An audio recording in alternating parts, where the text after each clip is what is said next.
오늘은 부활주일이고 우리 창립 6주년 기념 주일입니다. 오늘 사도들이 아는 복음은 무엇이 다른가? 또 사도들이 아는 부활은 무엇이 다른가라는 제목으로 함께 부활주일 말씀을 나누도록 하겠습니다. 코로나19가 단순히 지나가기를 기다리지 마시고 하나님 이때에 하나님의 뜻이 무엇인지를 많이 좀 구하고 기도하고 하나님의 지혜를 구했으면 좋겠어요.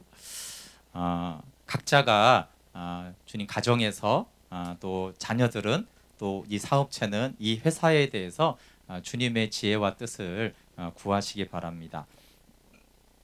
네, 저도 이제 한 1, 2주 정도는 이거 빨리 지나가야지 이제 그랬는데 하나님 주님의 뜻이 무엇이고 주님 무엇을 기뻐하십니까? 근데 사상 초유니까 이제 경험이 잘 없으니까 하나님 지혜를 주시고 우리가 무엇을 해야 되는지 또 어떤 마음을 가져야 되는지를 기도하고 있습니다.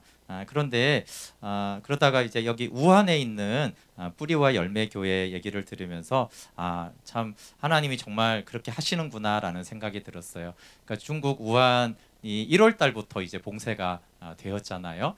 그리고 사실 작년 한 11월부터 한 20여 개 교회가 폐쇄가 되고 이미 약간의 핍박이 있었대요. 그래서 이 뿌리와 열매 교회가 이게 어떻게 될지 모르니까 조금씩 만약의 때를 대비하고 조금씩 하고 있는데 갑자기 이렇게 봉쇄가 된 것입니다. 모임은 전면 금지되었고 몇몇 성도들은 굉장히 생활고에 있었고 또 그 성도들 중에 몇 명은 이제 감염이 되어서 어떤 사람은 이제 생명의 위기에 있기도 하는 그런 처지가 되었습니다. 보통 교회처럼 예배드리고 일주일에 한 번씩 이제 소그룹 모임을 하고 그렇게 했었는데 이제 모임이 완전히 없어지고 그리고 이제 봉쇄가 됐잖아요. 네, 그 다음부터 이제 일어난 것들은 매일 온라인으로 모임을 가지고 있대요. 오히려 매일 모이는 거죠. 어차피 밖에도 못 나가고 외출도 못 하는데 매일 2시간씩 모여서 셀 모임을 하거나 기도 모임을 하거나 그리고 이렇게 주일처럼 드리는 예배를 녹화지만 매일 이렇게 해서 하면서 오히려 더 예배가 풍성해지고 성도 간의 교제가 더 많아지고 서로의 필요를 채워지고 그러면서 교회가 더 교회가 되어져 갔습니다라고 그렇게 하는 것이에요. 그 예 중에 하나가 많은 성도들이 삶이 변화되었대요. 오히려 모이지 못하는 이 기간 동안에 특별히 이 코로나 환경을 보면서 야 이게 돈도 필요 없고 명예도 필요 없구나. 이거 다 죽는구나. 그러면서 어떤 그동안에 이렇게 붙잡으려고 했던 그것이 우리를 지켜줄 수 없구나. 뭐 이런 것들은 기본적으로 깊이 이제 느끼게 되면서 한 가족이 6명이 다 이 코로나19에 감염이 된 거예요. 근데 그 중에 이제 믿는 사람은 이제 한 자매밖에 결혼한 자매밖에 없었는데 이 자매가 거의 이제 성도가 죽을 지경이 된 것이에요.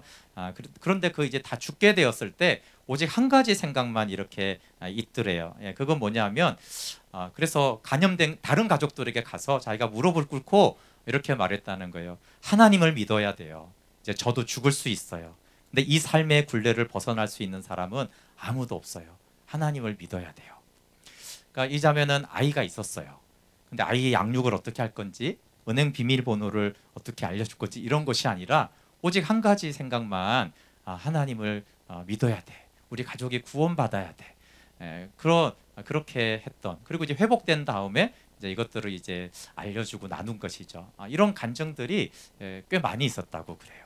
그러면서 이 모임이 금지가 되고 그러면서 오히려 더 그리고 지역 사회가 위험해서 뭐 그 인터넷 보신 분들은 완전히 이렇게 방역복 하고 나가야 되잖아요. 그런데 이제 그렇게 하고 이 목사님과 몇몇 교인들이 그렇게 나가서 이제 1월, 2월만 해도 이제 원조를 받을 수 있잖아요. 해외 교회들에게 이제 마스크나 세정제를 받아 가지고 나눠주는 거예요. 왜냐하면 이제 굉장히 그 마트에 있고 이런 꼭 일을 해야 되는 사람들이 마스크도 없이 하고 그런 방역도 없이 하기 때문에 그렇게 하고 또 배달하고 이런 사람들은 해야 되는데 그러니까 이제 제대로 이제 먹지도 못하고 하기 때문에 음식을 나눠주고 그런 것들을 감염의 위험에도 오히려 지역 사회를 섬기고 절실한 필요들을 채워주는 이런 것들을 이제 뿌리와 열매 교회에서 한 거예요. 근데 이제 처음에 이렇게 인터뷰를 할 때는 우리나라는 이렇게 될 줄 모르고 했는데 이제 세 번째 인터뷰에서는 우리나라가 좀 비슷하게 된 거죠. 거의 다 이제 영생 예배를 하거나 잘 모이지 못하거나 이런 상황이 한국 교회가 됐었어요. 그래서 그렇구나. 정말 살아있는 교회는 어떤 어려움이 와도 오히려 더 교회가 교회되고 복음이 증거되어지고 오히려 나 살까를 챙기는 것이 아니라 이분들이 나가서 나눠주면서 예수 믿으라고 하는 게 아니에요. 그냥 교회에서 나와서 그냥 마스크 주고 세정제 주고 근데 감염될 위험이 있음에도 불구하고 그렇게 한 것입니다. 여러분 우리 교회도 교회 내외에 우리가 플로잉을 하자라고 했고 많은 분들이 동참해서 참 감사해요. 근데 이 우한교회 어려움에도 이분들이 또 지역을 제가 섬기는 걸 보면서 사실은 이제 부활주일에 대청소도 못하고 전도도 못하겠구나 이렇게 이제 생각을 했다가 제가 그 교회를 들으면서 이 부활주일에 오히려 우리가 섬길 수 있는 게 무엇인가라고 했는데 하나님께서 감사하게 세정제를 기증받게 하시고 또 인형이 들어오게 하셔서 그걸로 이제 이 지역 주민들을 저희가 이제 나누게 되었습니다. 그리고 하나님의 마음과 지혜가 있으면 교회가 교회되고 지역과 이웃에게 사랑이 여전히 흘러갈 수가 있습니다. 그래서 제가 보기에는 이제 계란을 나눠주는 것보다 손세정제를 받거나 더 기뻐하지 않겠어요, 그렇죠? 그래서 오히려 이런 기간에 모든 모임이 취소되고 우리가 아무것도 할 수 없네라고 했는데 오히려 하나님께서 더 필요한 것으로 나눌 수 있도록 그렇게 해주셨어요. 그럼 마지막 심판의 날에 알곡과 가라지가 분명하게 나누어집니다. 한 사람은 구원받고 한 사람은 구원받지 못하는 얘기가 성경에 분명히 나오죠. 어떤 성도도 어떤 교회도 자만하거나 장담할 수 없어요. 근데 지금 그 온라인 수업이나 이런 것 때문에 모의고사가 지금 문제가 되고 있잖아요. 모의고사 왜 봅니까? 수능이 실제예요. 모의고사는 사실 가짜예요. 모의고사 아무리 잘 봐도 아무런 영향이 없어요. 그런데 모의고사를 왜 보냐면 수능이 어떻게 될지는 예측은 할 수 있어요. 100% 맞지는 않지만 예측은 할 수 있잖아요. 그래서 모의고사가 나름 중요한 것이죠. 그리고 또 하나는 모의고사는 준비를 위한 거예요. 만약에 모의고사를 봐서 점수가 안 나오면 그쵸 어떻게 해요? 야 이거 안 되겠구나. 그래서 이제 그 수능을 준비하기 위해서 모의고사를 보는 거잖아요. 그래서 모의고사는 내가 지금 어디까지 와 있나를 알 수 있고 또 하나는 내가 정말 준비해야 되는 거구나를 깨닫게 해주는 그런 역할을 합니다. 근데 여러분 우리가 마지막 주님의 심판대 앞에 설 때는 모르잖아요. 미래고. 그런데 모의고사가 있어요. 모의고사. 그날에 우리는 어떤 모습으로 하나님 앞에 설까가 언제냐 하면은 위기 때 신앙이에요. 위기 때 신앙의 모습을 보면은 주님 앞에 섰을 때 어떻겠구나라는 것을 우리가 대충은 알 수 있죠. 그래서 이 뿌리와 열매 교회를 보면서 물론 그 안에도 연약한 성도들이 있겠지만 어려울 때 더 모이기를 힘쓰고 더 기도하고 더 예배하고 더 나가서 그렇게 섬기는 그런 것들을 보면서 이 교회는 모의고사를 잘 보고 있구나 그런 생각이 들었어요. 우리 자신과 우리 교회도 이때 모의고사 점수가 어떻게 나오고 있는지 잘 관찰해야 돼요. 내 모의고사 점수는 어떤지, 코로나 기간에 내 마음은 어디를 가고 있는지, 교회됨에 대한 마음은 어떤지, 그걸 모의고사를 보면은 그 모의고사가 100% 확실하진 않지만 모의고사를 통해서 야 나 알곡이었네. 그럼 너무 감사하면 되고 야 나 쭉정이 아니야? 이러면 준비해야 되는 회개하고 하나님 나 쭉정인가 봐요. 이 조그만 위기인데 별 위기도 아닌데 이 정도의 내 마음이 이렇게 되어지면 더 큰 환란이 오고 정말 고난 가운데 하나님 앞에 섰을 때 내가 그 심판대입니다. 거기는 어떻게 내가 서겠습니까? 하나님 그렇게 회개하고 십자가로 나아가야 합니다. 그리고 하나님 뜻대로 하는 근심은 좋은 것이에요. 그래서 모든 근심이 다 나쁜 것이 아닙니다. 고린도서 7장 10절에 하나님의 뜻대로 하는 근심은 후회할 것이 없는 구원에 이르게 하는 회개를 이루는 것이요 세상 근심은 사망을 이루는 것이니라. 그래서 하나님 뜻대로 하는 근심이 매우 유익한데 하나님 뜻대로 하는 근심은 딱 하나예요. 구원에 이르는 회개를 하는 거죠. 나 진짜인가? 여러분 그건 의심 불신을 말하는 것이 아니고요. 모의고사 준비할 때 시험 보고 불신하는 게 아니잖아요. 근심하는 거예요. 야, 내가 어떻게 준비를 더 해야 되지? 그런 준비. 난 안 되네. 이런 근심 말고, 야, 이 점수 이렇게 나왔는데 나 어떻게 준비해야 되지? 어떻게 해야 될까? 이런 근심. 어떻게 내가 앞으로 해야 되지? 그런 근심이 이제 구원에 이르는 회개를 이루고, 그런 근심은 하나님이 하게 하세요. 그래서 내 인생에 위기가 오거나 내 신앙에 개인적으로 어려움이 왔을 때 하나님 뜻대로 하는 근심을 하는 자는 회개에, 구원을 이루는 회개에 이르게 하십니다. 코로나19 상황에서 드리는 부활 주일입니다. 본당과 영상 예배를 이렇게 오래 할 줄은 저도 잘 몰랐습니다. 처음엔 참 아쉽다고 생각했는데 생각해 보니까 2000년 전에 있었던 주님이 부활하신 그날에도 사실은 조용했더라고요. 예수님이 떠들썩하게 사람들 다 모아놓고 집회하지 않으시고 예수님이 아주 조용하게 부활하셨어요. 그러니까 부활주일이라는 것이 부활의 기쁨과 부활의 승리도 있지만 잠잠히 그 죽음에서 일어나는 그 복음을 생각할 때인 것 같구나. 그래서 오늘은 그렇게 좀 말씀을 나누려고 합니다. 부활의 첫 증인은 그 무덤으로 가던 여인들입니다. 무덤으로 가는 자가 부활을 알게 됩니다. 제가 오늘 올린 그 주일 묵상의 제목이 그 무덤으로 가며예요. 부활을 누가 봅니까? 부활의 증인이 누가 돼요? 그 무덤으로 가는 자예요. 그러니까 부활만 바라는 자가 아니라 무덤으로 가는 자가 부활의 주님을 만납니다. 역설이죠. 그 무덤으로 가던 그 여인이, 그 마리아가 최초의 부활의 증인이 되었습니다. 그래서 우리도 무덤으로 가야 돼요. 예수님이 있는 무덤이에요. 세상의 무덤이에요. 예수님 있는 그 무덤으로 갈 때 우리에게 부활이 계시가 되고 부활의 능력과 부활의 삶이 나타납니다. 오늘 나누고 싶은 주 내용은 왜 같은 복음인데 신앙생활이 다른가예요. 우리가 참 궁금하지만 잘 묻지 않는 것이, 사도들이나 우리들이나 다 동일한 죄인이었고 다 동일한 은혜를 받았는데 왜 사도행전에 나오는 이 사도들과 나는 이렇게 다른가? 그러면 그 사도들은 예수님이 직접 가르쳤고 부활을 목격했고 처음 성령을 받지 않았느냐, 이렇게 핑계를 댈 수 있는데, 사실은 사도들만이 아니라 교회 역사와 지금도 믿음의 선진들이 생명으로 사는 성도들이 많잖아요. 그들과 왜 우리는 다른가에 대해서 질문을 해야 합니다.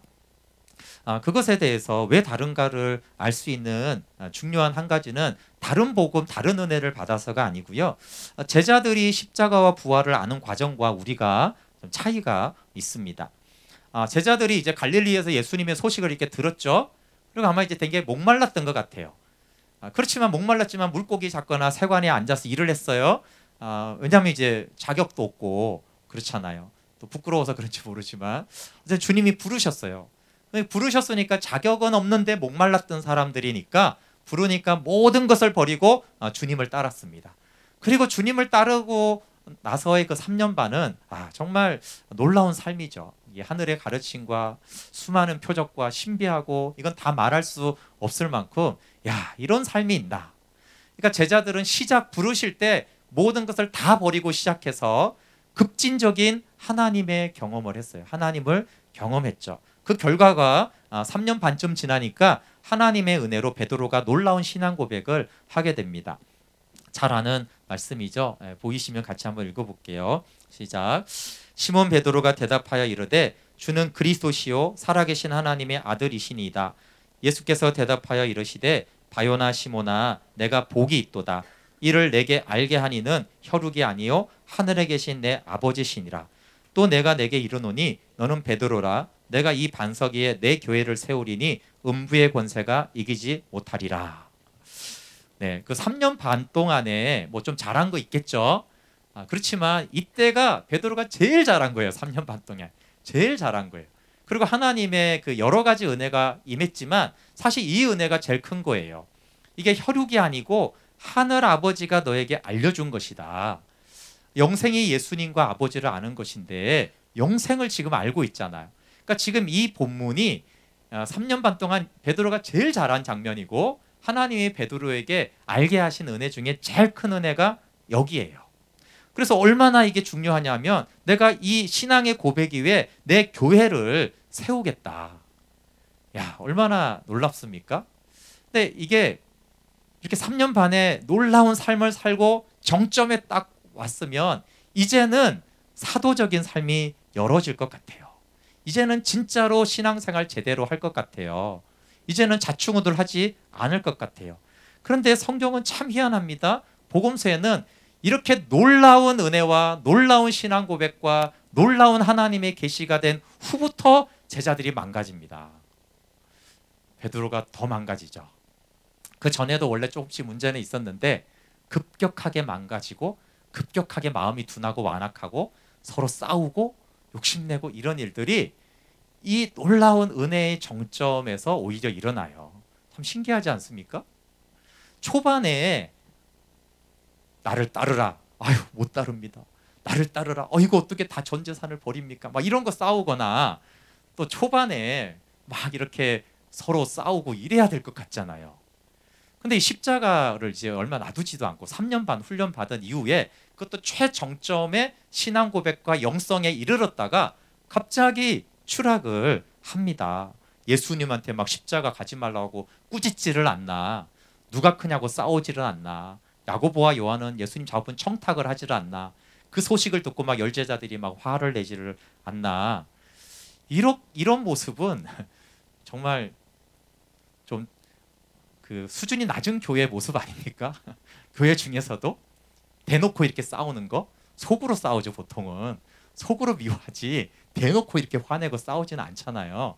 이 수준까지 갔다라는 것이 너무나 놀랍지 않습니까? 그리고 감람산에서 내가 주와 함께 죽을지언정 주님을 부인하지 않겠다는 거예요. 여러분, 베드로가 한 여러 말 중에 이게 가장 헌신의 결단이에요. 내가 주와 함께 죽어도 주와 함께 옥에 갇혀도 나는 절대 주님 떠나지 않습니다. 난 의리파입니다. 이렇게 저 못 믿으시겠어요? 이렇게 한 거예요. 그러니까 이 목숨을 건 헌신의 결단은 믿음의 절정인 줄 알았어요. 믿음이 어디예요? 목숨을 주겠다는 게 믿음의 절정 아니겠어요? 근데 믿음의 절정인 줄 알았는데 예수님은 오늘 밤에 내가 3번 나를 부인할 거야. 베드로 입장에서는 믿음의 절정에 이르렀는데 주님 보시기에는 예수님을 3번 부인하는 시점에 이른 거예요. 그걸 지켜보던 사람도 야, 베드로가 원래 믿음이 좋아하는 수제자인데 믿음이 절정이야. 목숨을 바치겠대. 이렇게 다 생각하고 있는데 예수님은 네가 오늘 나를 부인할 거야. 너무 이게 차이가 나도 너무너무 차이가 나죠. 그리고 이런 우리가 부활주일이잖아요. 부활하신 주님 만나면 어떠실 것 같아요? 너무 기쁘고 막 경배를 하든가 찬양을 하든가 그럴 것 같죠. 여러분, 제자들이 처음 부활하신 주님을 몸으로 부활하신 주님을 만났을 때 어떤 줄 아세요? 기쁨, 감격, 영광, 찬송, 경배가 없었어요. 여러분, 놀랍게도. 마가복음 16장 14절에 제가 읽어드릴게요. 부활하신 주님 만나는 장면이.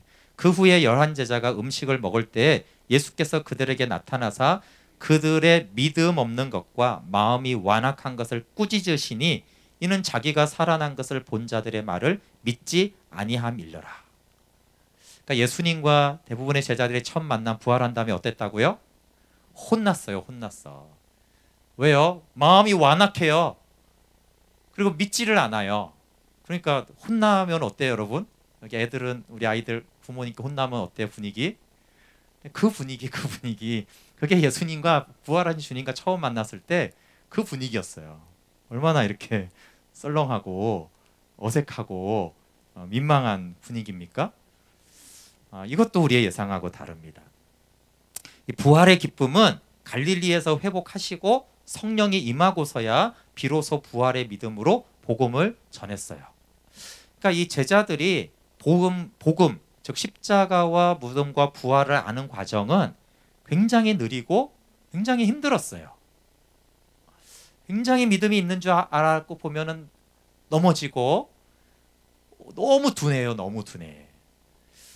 그러니까 십자가도 받고 막 마리아가 두 제자가 예수님 부활한 거 봤다. 말씀한 대로 살아나셨다 해도 안 믿어요. 정말 안 믿죠. 요즘에 이 정도로 안 믿으면 야, 저 인간 진짜 완악하구나. 전도하지 말자. 거의 이 정도 수준으로요. 이 정도 수준으로 안 믿어요. 그러니까 제자들은 너무나 느리고 시험 들고 넘어지고 열정도 있었다가 무너지고 잘 안 믿어지고 이런 과정을 거쳐서 사실은 십자가와 부활을 알게 돼요. 우리가 복음을 아는 과정은 어떻죠? 우리는 이렇게 복음을 듣습니다. 우리는 죄인입니다. 죄의 삭은 사망입니다. 사망은 곧 지옥입니다. 근데 예수님이 우리를 사랑하셔서 우리의 죄를 용서해 주셨습니다. 예수님을 믿어서 구원 받으십시오. 그러면 죄 사함도 받고 영원한 생명을 얻습니다. 그래서 우리는 예수님을 영접합니다. 그것만으로는 좀 약해요. 그래서 이제 예수님이 다니면서 어떤 영적인 체험을 해요. 그게 영적인 체험이든 물질적인 어떤 놀라운 기적이든 체험을 합니다. 그러면 정말 주님 살아계시구나 하면서 주님 부활의 주님을 기뻐하면서 기쁘게 부활주의를 우리가 맞습니다. 근데 내 입장에서는 어렵게 믿은 것 같은데 한번 제자들하고 한번 비교를 해보세요. 제자들하고 비교를 해보면 너무 빨리 어쩌면 너무나 쉽게 아주 한 큐에 십자가 부활을 탁 받아들여요.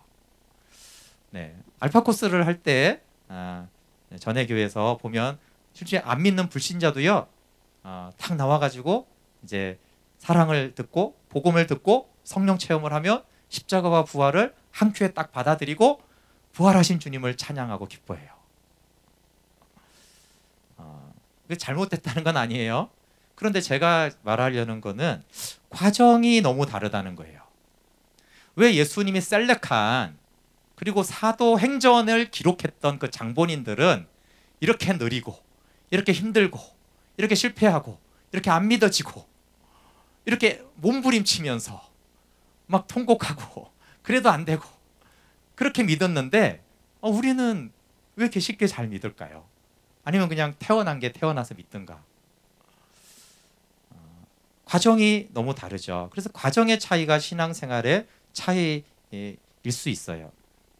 우리의 신앙생활과 사도들의 신앙생활의 차이점은 우리가 십자가와 부활을 믿는 과정과 제자들과 그리고 수많은 그 사실은 믿음의 진짜 선진들이 믿는 과정이 달라요. 그러니까 정말 생명으로 살았던 그것은 제자들만이 아니라 그들이 믿는 과정들을 보면은 굉장히 사실은 어렵게 믿어요. 제자들하고 비슷한 형태가 많습니다. 그래서 우리는 부활을 알기 전에 제자들과 우리가 비슷한지 부활을 안 후 사도들과 비슷한지.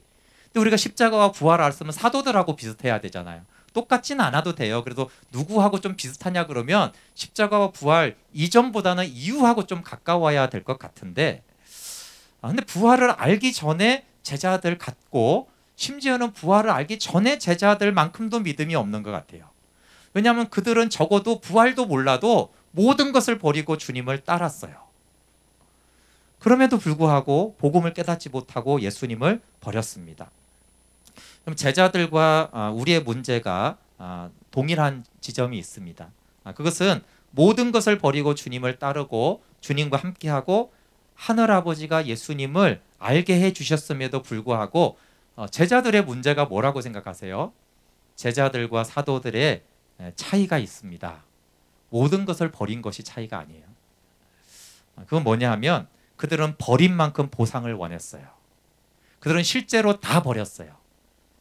친척과 재물과 직업과 그 모든 것들을 다 실제로 버렸어요. 그런데 버린 만큼 원했어요. 그러니까 머리 둘 곳이 없었죠. 머리 둘 곳이 없었던 만큼 안정된 예수님의 좌우편 자리를 원했어요. 그러니까 젊어 사서 고생하고 늙어 잘 살자 이 심리하고 그렇게 다르진 않았어요. 보상을 원하는 헌신자의 변명이 우리와 제자들의 공통점입니다. 그럼 많은 헌신자와 사역자들이 정말 주님과 교회를 위해서 헌신하고 희생하고 돈이나 명예나 이런 것들을 취했을 때 합리화하는 근거가 뭡니까? 얼마나 희생했는데, 얼마나 포기했는데. 그것도 주변 사람들도 그렇게 변호해 줍니다. 아유, 그거 얼마나 희생을 많이 했는데요. 그 정도는 받아가야지. 그 정도 위치는 있어야지. 이 보상 심리가 이유가 돼요. 근데 여러분, 이 보상 심리를 인정하는 순간 십자가와 부활을 모르는 제자들인 거예요. 버리고 따른 만큼 보상을 원하는 것. 우리의 문제는 부활을 안 후에도 왜 부활을 알지 못했던 제자들처럼 보상을 원하는가 하는 거예요. 부활을 안 후의 제자들의 가장 큰 차이는 헌신이 아니에요. 헌신은 그 전에도 했어요. 물론 사도가 되고 좀 더 헌신한 것 같아요. 막 매 맞고 거의 이 정도 수준 됐으니까. 그렇지만 헌신은 했고 죽겠다는 그런 것들은 이미 있었어요. 그런데 부활을 한 이후의 사도들의 가장 큰 차이는 뭐냐면요, 단 한 번도 주님 내가 모든 것을 다 버렸습니다라는 이런 말을 안 해요.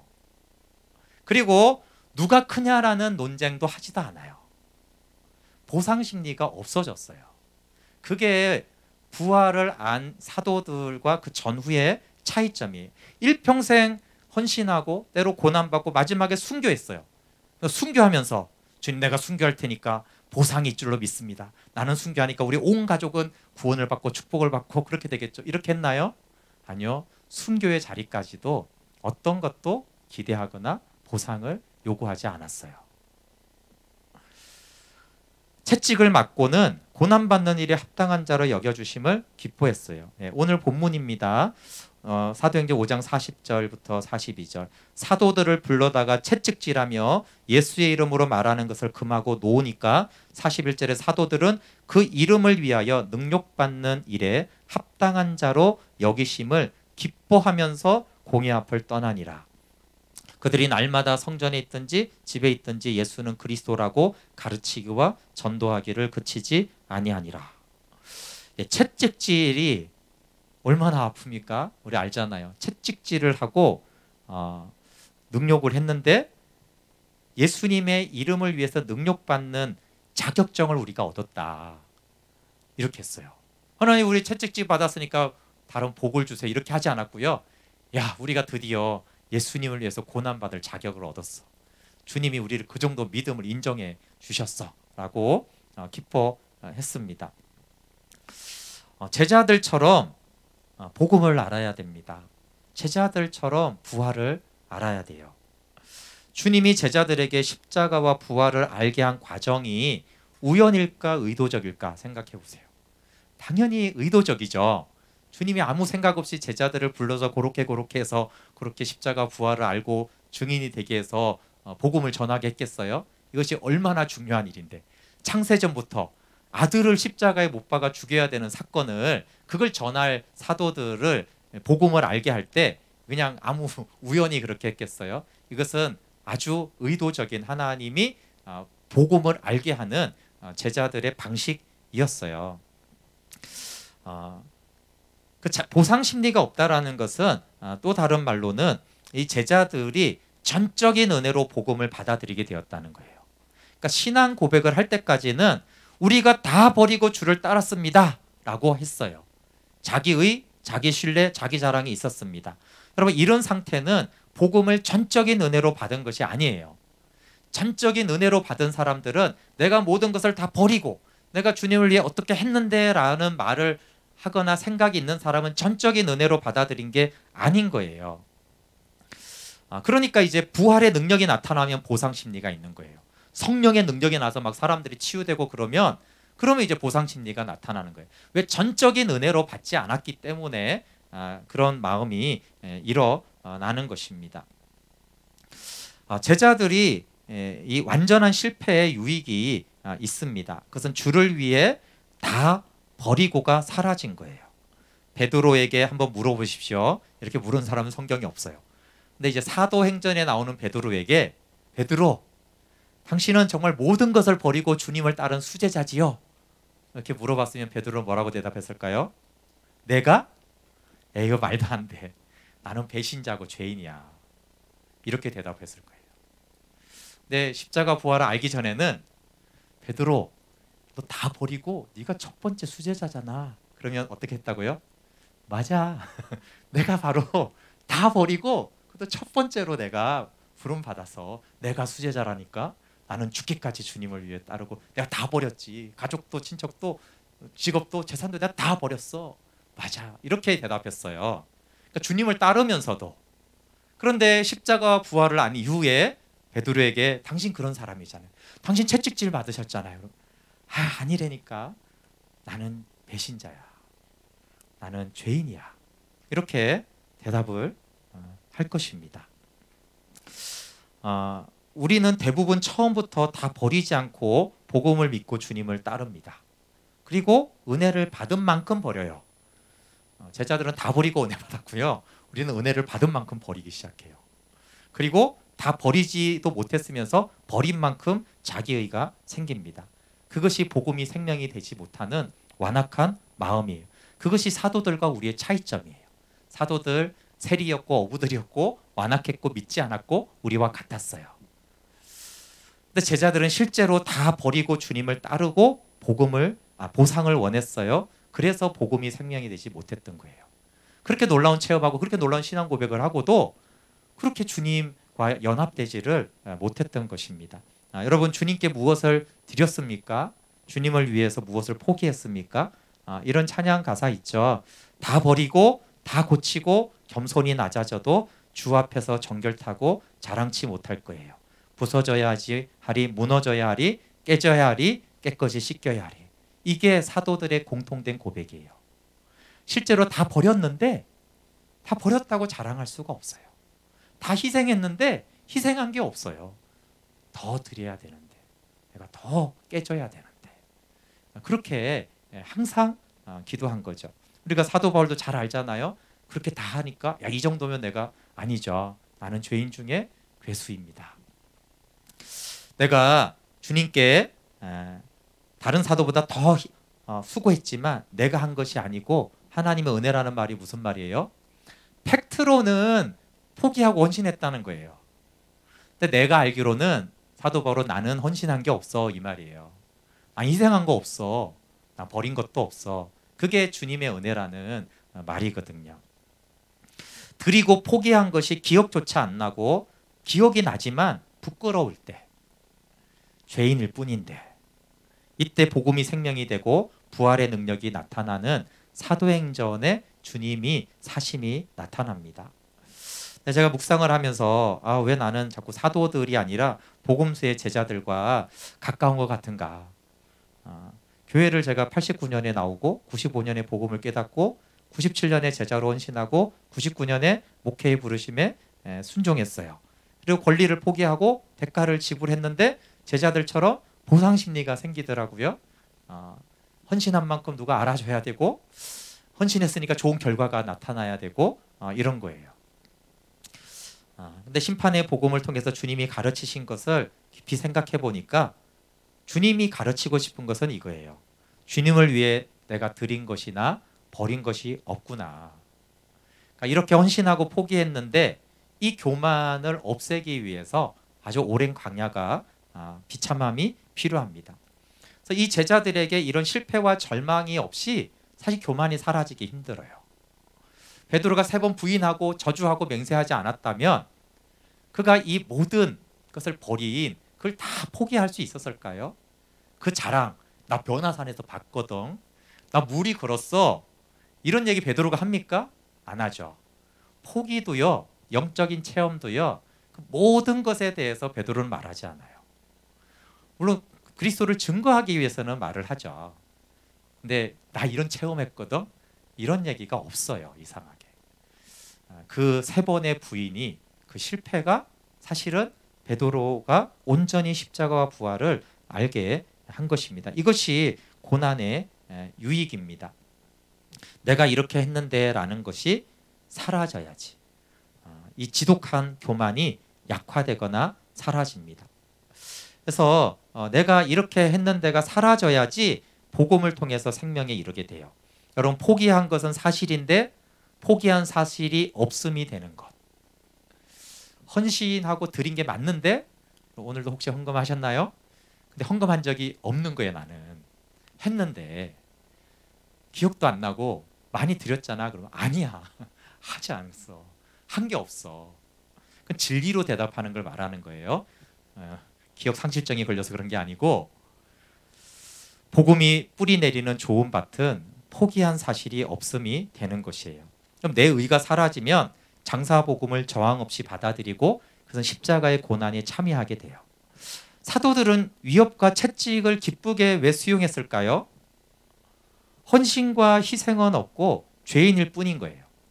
죽어 마땅한 죄인인데 주님을 위해서 매만 맞았어. 이렇게 생각하는 거죠. 예, 고난에 동참할 자격증을 받았어. 예, 이런 그 위대한 신앙의 고백은 아니신데 이런 생각을 가지고 좀 살아간 우리 교회 다녔던 김영기 형제가 있습니다. 영기 형제가 이제 그 나눔할 때 청년들 들었을 거예요. 회사 다니잖아요. 그럼 이제 일을 실수하고 사실 실수를 좀 하는 스타일이에요. 그래서 상사가 불러다가 막 혼내잖아. 너는 이걸 혼내면은 영기 형제가 속으로 막 혼나면서 이렇게 뭐라고 혼자 속으로 생각하냐면 그것보다 더 잘못한 게 많은데 이렇게 이제 생각하는 거예요. 예를 들어 내가 5개 실수했는데 사장님이 아는 건 하나밖에 없는 거예요. 그 하나 걸려가지고 막 엄청 혼나고 있는데 사실 4개 더 있는데 그걸 모르시니까 이 정도만 혼나는 게 감사하지 이러면서 막 상사는 화내는데 감사. 예. 그러니까 이제 싱글벙글 네 잘못했습니다. 기꺼이 그럴 수 있는 이유가 뭐 그까짓 하나 100% 다 인정하지. 그러니까 자기 합리화가 없는 거예요. 예, 그래서 그 회사에서 이게 미운데 자를 수가 없는 거죠. 분명히 이게 실수를 하는데 왜 믿지가 않지? 진짜 마음으로 그렇게 생각을 하거든요. 예. 최근 소식은 못 들으지만 결혼 그때 할 때도 얘기 들었잖아요. 아이고 결혼해 주셔서 감사합니다. 나 같은 게 결혼할 수 없는데 나 같은 걸 데리고 살아주시니 감사합니다. 그렇게 이제 결혼을 하고 지금도 살고 있잖아요. 그러니까 자기 의가 없는 거예요. 예. 그러니까 뭐 사도들은 아니에요. 그렇지만 자기 의가 없으니까 자기는 잘해준 게 없다는 거예요. 회사를 위해서 헌신하고 막 이런 게 뭐 실적을 냈을 거 아니에요. 그래도 그런 게 생각을 안 하는 거예요. 사도들이 죄를 알았을 때 하나님 앞에 나는 죽어야 되고 영원히 멸망받기에 합당한 자인데 야 겨우 매 맞았어. 그것도 주님의 이름과 복음을 위해서야. 그것을 이제 기뻐하고 야 오히려 하나님이 나를 예수님의 고난에 동참하게 해줬다 이렇게 생각을 한 거죠. 그 자기의가 사라진 상태에 복음이 생명이 되어서 부활의 능력으로 나타납니다. 그럼 부활을 어떻게 믿고 어떻게 받아들입니까? 부활은 무덤에서 일어납니다.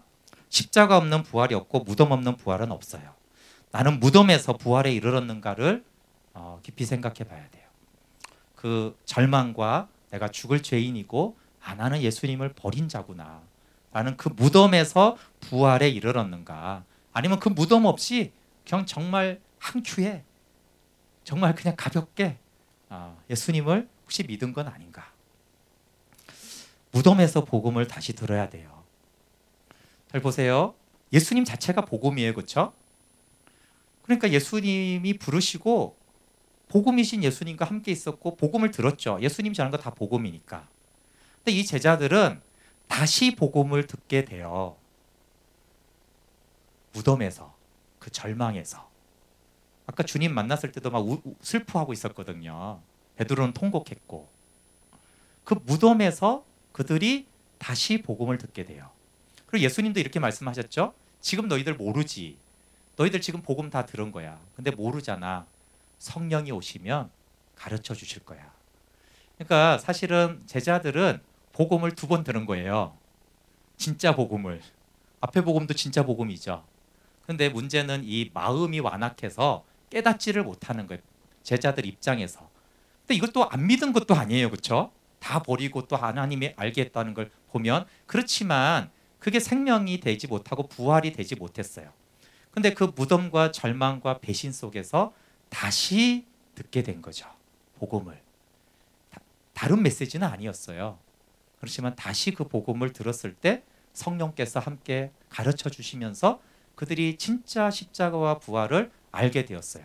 그리고 사도들의 삶을 살게 되었습니다. 그래서 무덤에서 복음을 다시 들어야 돼요. 무덤 없이 사랑과 구원으로만 받아들인 십자가와 부활은 능력이 없어요. 가벼운 복음, 나만을 위한 복음, 이기적인 복음에는 구원도 없고요. 그래서 다 버리고 놀라운 체험을 하는 것 대단하죠? 그런데 그것은 언제든지 주님을 버릴 수 있어요. 죄인 중에 괴수입니다. 나는 심판만이 합당합니다. 그때 주님이 찾아오시고 주님이 우리 안에 사십니다. 네, 말씀을 마치겠습니다. 그럼 복음서의 제자들과 이들이 십자가와 부활을 거치고 사도들이 돼요.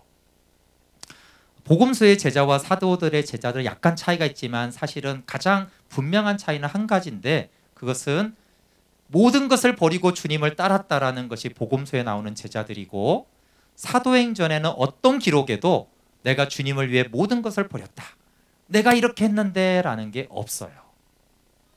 그것이 가장 큰 차이점이에요. 그 마음밭이 달라졌고 복음이 어떻게 들려졌는지를 말했죠. 네, 바울이 내가 더 수고했지만 주님의 은혜다라고 한 것은 자기 수고를 강조한 내용이 절대 아니에요. 이만큼 수고하고 헌신해도 내가 뭘 했다라고 자랑할 게 없다라는 그 마음이 생명으로 사는 그리스도의 부활에 참여한, 부활의 능력이 나타난 삶인 것을 말하는 거예요. 그래서 오직 주님의 은혜다라고 하는 것이죠. 사도들의 신앙, 믿음의 선진들의 생명의 신앙이 되려면 첫 번째로 죽도록 충성해야 돼요. 그리고 나의 의와 교만이 나오는지를 봐야 돼요. 그게 나오면 베드로와 똑같구나, 나는 다 버리고 도망간 그 제자들과 똑같은 비참한 나를 봐야 돼요. 근데 놀라운 것은요, 바로 거기에서 십자가와 부활의 복음을 들어야 돼요. 그리고 거기에서 믿잖아요.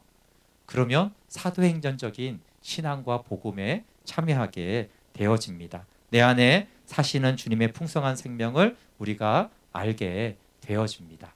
그래서 복음을 들었을지라도 무덤에서 다시 복음을 들어야 돼요. 무덤에서 복음을 들을 때에만 정말 진짜 부활의 능력, 부활은 너무나 놀라운 사실인데, 사망을 깨트렸는데 이렇게 무기력하고 이렇게 연약하고 이렇게 넘어지는 게 아니잖아요. 근데 제자 때는 넘어졌어요. 그 복음이신 주님과 함께 해도. 그렇지만 그 무덤에서 복음을, 십자가와 부활을 알고 듣고 그렇게 깨달은 제자들은 더 이상 그런 모습이 나오지 않았습니다. 네, 우리 함께 같이 찬양하고 기도하겠습니다.